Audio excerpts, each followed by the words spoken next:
ಮೂಡ ಹಗರಣಕ್ಕೆ ಸಂಬಂಧಪಟ್ಟಂತೆ ಈಗಾಗಲೇ ಪಿಎಂಎಲ್ಎ ಆಕ್ಟ್ ಪ್ರಕಾರ ತನಿಖೆಗೆ ಇಳಿದಿರುವಂತಹ ಇಡಿ ಅಕ್ರಮ ಎಸಗಿದವರಿಗೆ ಶಾಕ್ ಮೇಲೆ ಶಾಕ್ ಅನ್ನು ಕೊಡ್ತಾ ಇದೆ. ಅದರಲ್ಲೂ 50-50 ಅನುಪಾತದಲ್ಲಿ ಸೈಟ್ಗಳನ್ನ ಪಡೆದಂತಹ ಫಲಾನುಭವಿಗಳ ಬೆನ್ನು ಬಿದ್ದಿರುವಂತಹ ಇಡಿ ಕೆಲ ಸೈಟ್ಗಳನ್ನ ಜಪ್ತಿ ಮಾಡಿದೆ. ನಂಬರ್ಸ್ ಏನು, ಅನುಮಾನ ಏನು ಇಡಿಗಿರೋದು, ಎಲ್ಲದರ ಡೀಟೇಲ್ಸ್ ಈಗ ಒಂದೊಂದಾಗಿ ನೋಡ್ತಾ ಹೋಗೋಣ. ಮೂಡ ಸೈಟ್ಗಳ ಮೆಗಾ ಜಪ್ತಿಗೆ ಇಡಿ ಇಳಿದಿದೆ. ಪಬ್ಲಿಕ್ ಟಿವಿ ಬಳಿ ಇಡಿ ಅಧಿಕೃತ ಆದೇಶದ ಪ್ರತಿ ಕೂಡ ಲಭ್ಯ ಆಗಿದೆ. ಮೂಡಾದ 160 ಸೈಟ್ಗಳನ್ನ ಜಪ್ತಿ ಮಾಡಿ ಇಡಿ ಆದೇಶವನ್ನ ಹೊರಡಿಸಿದೆ. 160 ಸೈಟ್ಗಳ ವಹಿವಾಟಿನಲ್ಲಿ ಬೇನಾಮಿ ವಹಿವಾಟು ನಡೆದಿರುವಂತಹ ಶಂಕೆ ಇದೆ. ಬೇನಾಮಿ ಮತ್ತು ಅಕ್ರಮ ಹಣದ ವ್ಯವಹಾರದ ಶಂಕೆ ಹಿನ್ನೆಲೆಯಲ್ಲಿ ಮನಿ ಲಾಂಡ್ರಿಂಗ್ ಕಾಯ್ದೆ ಅಡಿಯಲ್ಲಿ ಎಲ್ಲಾ ಸೈಟ್ಗಳನ್ನ ಜಪ್ತಿ ಮಾಡ್ತಾ ಇರೋದಾಗಿ ಹೇಳಿದೆ. ಸರ್ಕಾರದ ಮಾರ್ಗಸೂಚಿ ಪ್ರಕಾರ ಸೈಟ್ಗಳ ಮೌಲ್ಯ 81 ಕೋಟಿ, ಈಗಿನ ಮಾರುಕಟ್ಟೆಯ ಮೌಲ್ಯ 300 ಕೋಟಿಗೂ ಅಧಿಕ. ಸೈಟ್ ಸೀಸ್ ಮಾಡಿ ಆದೇಶದ ಪತ್ರವನ್ನ ಸಬ್ ರಿಜಿಸ್ಟರ್ಗಳಿಗೆ ರವಾನೆ ಮಾಡಿದ್ದಾರೆ.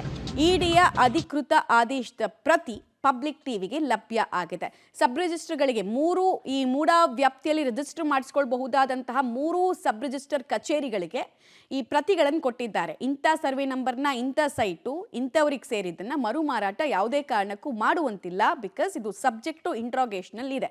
ಮತ್ತು ಈ ಆಸ್ತಿಗಳ ಮೇಲೆ ಬೇನಾಮಿ ವಹಿವಾಟು ಮತ್ತು ಅಕ್ರಮದ ಹಣದ ಹರಿವು ಹಾಗೂ ರಿಜಿಸ್ಟರ್ ಆಗಿರುವಂತಹ ರೀತಿನೇ ಬಹಳಷ್ಟು ಆಶ್ಚರ್ಯಕ್ಕೆ ಕಾರಣ ಆಗ್ತಾ ಇದೆ ಅಂತೆಲ್ಲ ಪತ್ರಗಳನ್ನ ರವಾನೆ ಮಾಡಿದ್ದಾರೆ. Attached documents. ಆ ಅಟ್ಯಾಚ್ಡ್ ಡಾಕ್ಯುಮೆಂಟಲ್ಲಿ ನೀವೀಗ ಪಬ್ಲಿಕ್ ಟಿವಿಯ ಟಿವಿ ಸ್ಕ್ರೀನಲ್ಲಿ ನೋಡ್ತಾ ಇದ್ದೀರಾ. ಒಬ್ಬೊಬ್ರದ್ದು ಎಷ್ಟೆಷ್ಟು ಸೈಟ್ಗಳಿದ್ದಾವೆ, ಮತ್ತು ಯಾವ್ಯಾವ ದಿನ ಈ ಹಿಂದೆ ಅದು ರಿಜಿಸ್ಟರ್ ಆಗಿತ್ತು, ಒಂದೇ ದಿನ ಒಬ್ಬೊಬ್ಬರಿಗೆ ಹೆಂಗೆ 31-35 ಸೈಟ್ಗಳನ್ನು ರಿಜಿಸ್ಟರ್ ಮಾಡಿದ್ದಾರೆ ಅಂತ ನೋಡಿ. ನಾವು ಡೇ ಒನ್ನಿಂದ ಹೇಳ್ತಾ ಇದ್ವಿ ನಿಮಗೆ, 50-50 ಅನುಪಾತ ಅಂದ್ರೇ ಒಬ್ಬರಿಗೆ 30 ಸೈಟು 40 ಸೈಟು ಎಲ್ಲ ಕೊಡೋದು ಕಾಮನು. ಬಟ್ ಯಾವ ರೂಪದಲ್ಲಿ ಯಾವ ರೀತಿ ಅನ್ನೋದು ಪ್ರಶ್ನೆ. ಈಗ ನಿಮಗೆ ನಾವು ಮಾಹಿತಿ ಕೊಡ್ತಾ ಇದೀವಿ ಯಾರ್ಯಾರ ಸೈಟ್ ಜಪ್ತಿ ಮಾಡಿದೆ ಗೊತ್ತಾ ಇಡಿ. ಇದು ಪಬ್ಲಿಕ್ ಟಿವಿ ಬ್ರೇಕ್ ಮಾಡ್ತಾ ಇರುವಂತಹ ಎಕ್ಸ್ಕ್ಲೂಸಿವ್ ಸ್ಟೋರಿ. ಇಡಿ ಜಪ್ತಿಯ ಅಧಿಕೃತ ಪಟ್ಟಿಯ ಡೀಟೇಲ್ಸ್ ನಮಗೆ ಸಿಕ್ಕಿದೆ. ಪಬ್ಲಿಕ್ ಟಿವಿ ಆಕ್ಸೆಸ್ ಮಾಡಿದೆ. ರವಿ ಅನ್ನೋರ ಹೆಸರಲ್ಲಿ ಬರೋಬ್ಬರಿ 31 ಸೈಟ್ಗಳನ್ನ ಇಡಿ ಈಗ ಸೀಸ್ ಮಾಡಿರೋದು.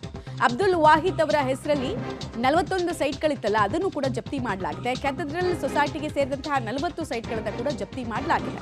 ಹಾಗೂ ಇತರರಿಗೆ ಸೇರಿದ 48 ಸೈಟ್ಗಳನ್ನ ಜಪ್ತಿ ಮಾಡಿ ಆದೇಶವನ್ನು ಹೊರಡಿಸಲಾಗಿದೆ. ಸೊ ಬಲ್ಕ್ ಆಗಿ ನಮಗೆ ಈ ಸೈಟ್ ನಂಬರ್ಸ್ ಕಾಣಿಸ್ತಾ ಇದ್ದಿದ್ದು ಪ್ರಮುಖವಾಗಿ 4-5 ವ್ಯಕ್ತಿಗಳಿಗೆ ಸಂಬಂಧಪಟ್ಟಂತಹ ಕೆಲ ಸಂಘ ಸಂಸ್ಥೆಗಳು, ಇನ್ನು ಕೆಲವು ವ್ಯಕ್ತಿಗಳು, ಅಬ್ದುಲ್ ವಾಹಿದ್, ರವಿ, ಇವ್ರದೆಲ್ಲ ಈ ಹಿಂದಿನಿಂದ ಕೂಡ ನಾವು ಈ ಸ್ಕ್ಯಾಮ್ ಎಲ್ಲ ಯಾವಾಗ ಆಚೆ ಬಂತು, ಇಡಿ ಯಾವಾಗ ತನಿಖೆ ಮಾಡ್ತು, ಅವಾಗ ನಾವು ಒಂದೊಂದೇ ಡೀಟೇಲ್ಸನ್ನ ಪ್ರತಿನಿತ್ಯ ಬ್ರೇಕ್ ಮಾಡ್ತಾ ಇದ್ವಿ. ಯಾವಾಗ ಇವರ ಸಂಬಂಧಿಕರು ಅಥವಾ ಇವ್ರಿಗೆ ಸಂಬಂಧಪಟ್ಟಂತಹ ಕುಟುಂಬಸ್ಥರು ಯಾವುದೋ ಕಾಲದಲ್ಲಿ ಆಸ್ತಿ ಕಳ್ಕೊಂಡಿದ್ರೆ ಅದನ್ನು ಕ್ಲೇಮ್ ಮಾಡ್ಕೊಳ್ಳೋ ಕೆಲಸ ಎಲ್ಲ ಮಾಡಿದ್ದಾರೆ, ಕಡಲೆಪುರಿ ಹಂಚ್ದಂಗೆ ಹಂಚಿಬಿಟ್ಟಿದ್ದಾರೆ ಸೈಟ್ನೆಲ್ಲ ಅಂತ ನಾವು ಹೇಳಿದ್ವಿ. 50-50 ಅನುಪಾತ ಅಂತಂದ್ರೇ ನಿಮಗೆ ಸೈಟ್ಗಳನ್ನು ಬಲ್ಕಾಗಿ ಕೊಡೋದು. ಬಟ್ ಯಾವ ಡಾಕ್ಯುಮೆಂಟ್ಸನ್ನು ಬೇಸ್ ಮಾಡ್ಕೊಂಡು ಕೊಟ್ಟಿದ್ದಾರೆ ಅನ್ನೋದು ನಮ್ಮ ಪ್ರಶ್ನೆ ಆಗಿತ್ತು. ಸೊ ಇಡಿಗೂ ಅದೇ ಅನುಮಾನ ಬಂದಿತ್ತು. ಹೀಗಾಗಿ ಸೈಟ್ಗಳನ್ನು ಮುಟ್ಟುಗೋಲು ಹಾಕೊಂಡಿದ್ದಾರೆ. ಓಕೆ, ಅದಕ್ಕೆ ಸಂಬಂಧಪಟ್ಟಂತಹ ಡೀಟೇಲ್ಸು ಯಾರ್ಯಾರ ಸೈಟ್ ಜಪ್ತಿ ಆಗಿದೆ ಅಂತ ಇನ್ನೊಂದ್ಸಲ ರೀಕಾಲ್ ಮಾಡ್ಕೊಳ್ಳೋದಾದ್ರೆ, ರವಿ ಅನ್ನೋರ ಹೆಸರಲ್ಲಿ 31 ಸೈಟ್ಗಳು ರಿಜಿಸ್ಟರ್ ಆಗಿದೆ. ಸೊ ಅವರ ಸೈಟ್ಗಳನ್ನು ಕೂಡ ಇಡಿ ಸ್ಕ್ಯಾನರ್ಗೆ ತಗೊಂಡಿದೆ, ಇಡಿ ಜಪ್ತಿ ಮಾಡಿದೆ. ಅಬ್ದುಲ್ ವಾಹಿದ್ ಈ ಹೆಸರಲ್ಲಿ 41 ಸೈಟ್ಗಳು ರಿಜಿಸ್ಟರ್ ಆಗಿದೆ. ಬಟ್ ಇವರಿಗೆ ಯಾವ ಭಾಗದಲ್ಲಿ ಆಸ್ತಿ ಹೋಗಿತ್ತು ಅದೇ ಭಾಗದಲ್ಲಿ ಅವಕಾಶ ಇದ್ರೂ ಕೊಟ್ಟಿಲ್ಲ. ಮತ್ತು ಈ ನಿಯಮ 50-50 ಅನುಪಾತ ನಿಯಮ ಬಂದಿದ್ದು ಯಾವಾಗ, ಇವ್ರು ಕ್ಲೇಮ್ ಮಾಡ್ಕೊಂಡಿದ್ದು ಯಾವಾಗಿಂದು, ಇದೆಲ್ಲ ಪ್ರಶ್ನೆಗಳು ಬಂದಿತ್ತು. ಹೀಗಾಗಿ ಇಡಿ ಇವರಿಗೆ ಸಂಬಂಧಪಟ್ಟಂತಹ 41 ಸೈಟ್ಗಳನ್ನು ಕೂಡ ಸದ್ಯಕ್ಕೆ ಸೀಸ್ ಮಾಡಿದೆ. ಇದನ್ನು ಮರು ಮಾರಾಟ ಮಾಡುವಂತಿಲ್ಲ ಅಂತ.